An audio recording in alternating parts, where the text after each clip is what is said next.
El 1 de febrero de 1820, Rondó despliega el ejército porteño en el borde sur de la cañada de Cepeda, provincia de Santa Fe.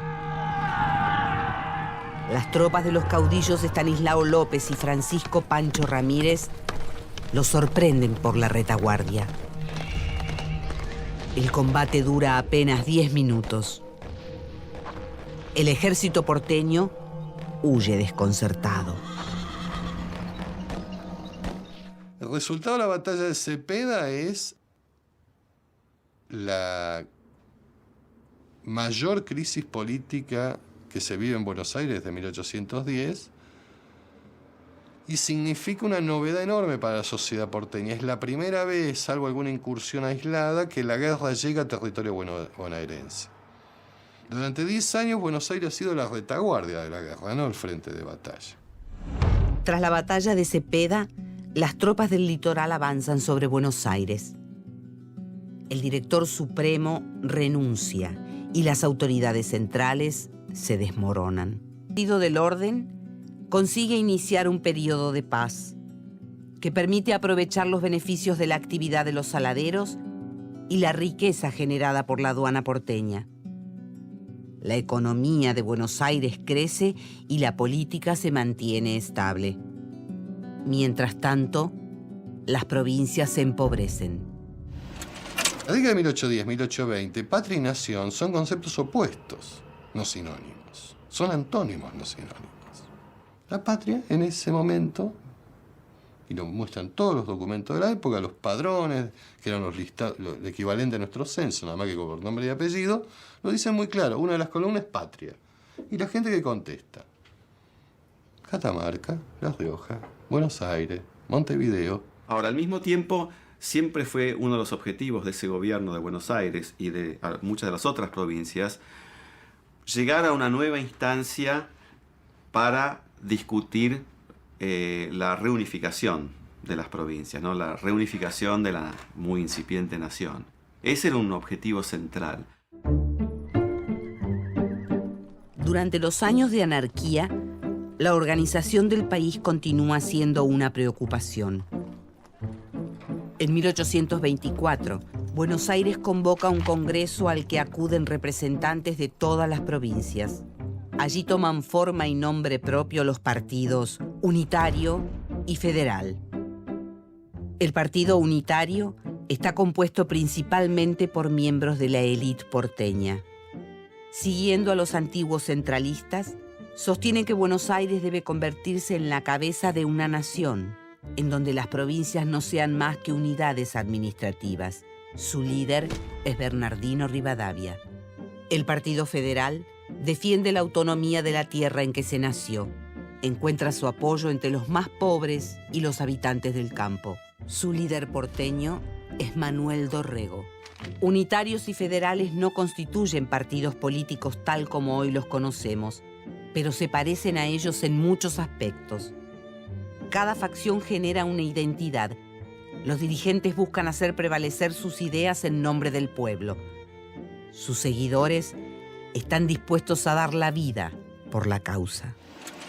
Los federales han sido catalogados como gente más afín a tendencias populistas, si se quiere, mucho más arraigados en la tradición hispánica, mucho más cercanos a la iglesia. Una de las imágenes que los unitarios promueven es la de asemejar, digamos, a la capital con un sol benefactor que irradia luz al resto de las provincias. Cada grupo denomina al otro facción, negándole derecho a la legitimidad. Hacia fines de 1825, estalla la guerra con el Imperio de Brasil. El Congreso, con mayoría porteña, aprovecha esta amenaza para elegir a Bernardino Rivadavia como presidente y aprobar una constitución unitaria. Los caudillos federales se inquietan. Preparan sus huestes para acabar con el presidente y con el Congreso. Rivadavia necesita de su ejército, impulsa un tratado de paz humillante con el Imperio de Brasil. Cuando la noticia se conoce en Buenos Aires, la opinión pública se indigna. Se desatan disturbios y tumultos. El 27 de junio de 1827, Rivadavia se ve obligado a renunciar a la presidencia. A partir de ese momento, los unitarios no van a ejercer el gobierno en Buenos Aires nunca más como partido unitario, como fuerza política unitaria. Si lo hacen en algún momento, algunos de ellos lo hacen aliados con otros y subordinados a la dirección de otros. Tras la renuncia de Rivadavia, se suceden meses turbulentos. El Congreso se disuelve y desaparece el Poder Ejecutivo Nacional. El fantasma de la anarquía vuelve a sobrevolar el territorio.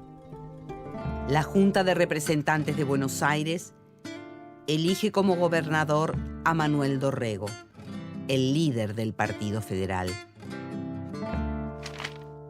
Es conocido como el defensor de los pobres. Los unitarios lo detestan. Dorrego mantiene una buena relación con las demás provincias y pone fin a la guerra con Brasil en mejores términos que Rivadavia. Pero sus días están contados. El general unitario Juan Lavalle regresa con su ejército a Buenos Aires. Se autoproclama gobernador y persigue a Dorrego. El caudillo se refugia en la campaña, pero uno de sus subordinados lo traiciona y lo entrega a sus perseguidores. El 13 de diciembre de 1828, en Navarro, Lavalle cumple con el mandato de los unitarios. Ordena el fusilamiento de Manuel Dorrego.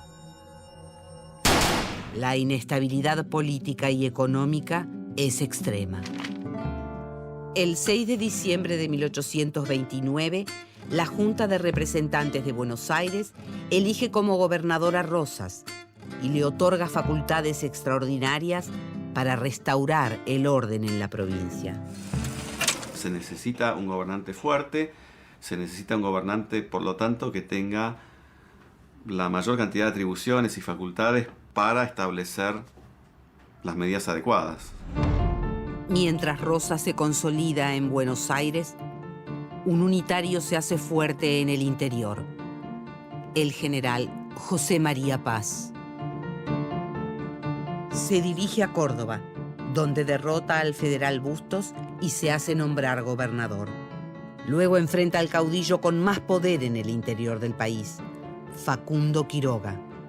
Lo vence en 2 ocasiones, en las batallas de La Tablada y Oncativo. Los unitarios consiguen remover los gobiernos federales de muchas provincias y así conforman la Liga del Interior. Buenos Aires y las provincias del litoral se ven amenazadas. En 1831 firman el Pacto Federal y establecen una confederación. El territorio está dividido en 2.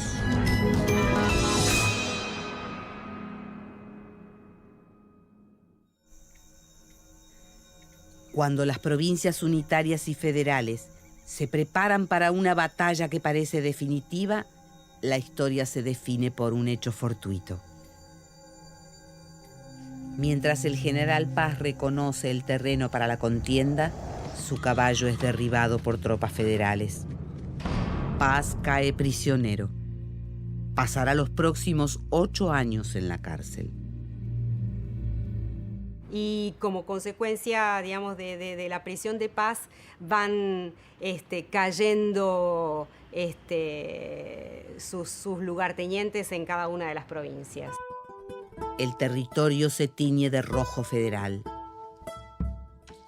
Se establece una confederación en la que cada provincia es un estado autónomo y todas delegan el manejo de las relaciones exteriores en el gobernador de Buenos Aires. Pero los 3 grandes líderes del federalismo no logran ponerse de acuerdo. Estanislao López y Facundo Quiroga están enemistados, pero concuerdan en la necesidad de la organización nacional. Rosas utiliza diferentes excusas para postergarla. El gobernador porteño representa los intereses de los sectores propietarios de Buenos Aires. Ahora, eso lo hace federal, porque está expresando los intereses provinciales de Buenos Aires y de su grupo dominante.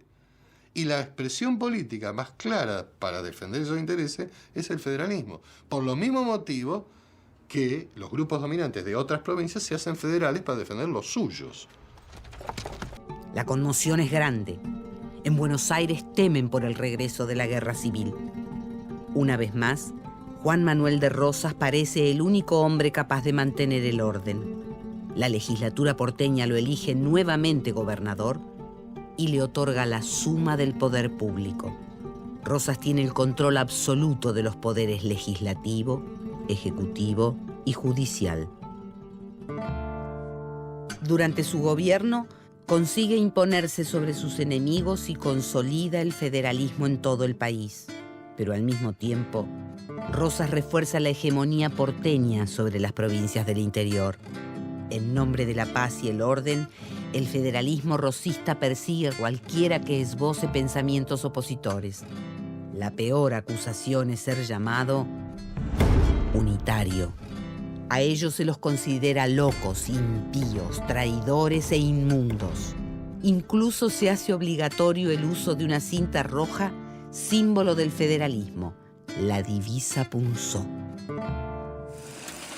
La idea de que los unitarios son porteños y que los federales son provincianos, que está en el sentido común popular, es muy difícil de hacerlo compatible con el gobierno de Rosas, que gobierna en Buenos Aires casi sin interrupción entre 1829 y 1852. Es decir, mucho más tiempo que los unitarios. Y que es un gobierno federal cuya principal consigna política es «Viva la Santa Federación, mueran los salvajes e impíos unitarios». Los opositores a Rosas se ven obligados a exiliarse a Chile, Montevideo o Bolivia. Desde allí, conspiran contra el régimen federal. Uno de los más destacados es el sanjuanino Domingo Faustino Sarmiento, un sobresaliente educador y periodista. En su libro Facundo, sostiene que la Revolución de Mayo ha dejado dos herederos. Por un lado, la civilización, representada por los unitarios, y por otro, la barbarie, encarnada por la población rural y los caudillos federales.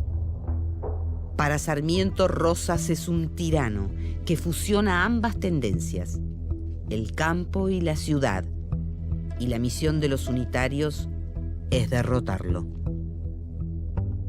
Sin embargo, hacia 1851, el poder de Rosas parece total.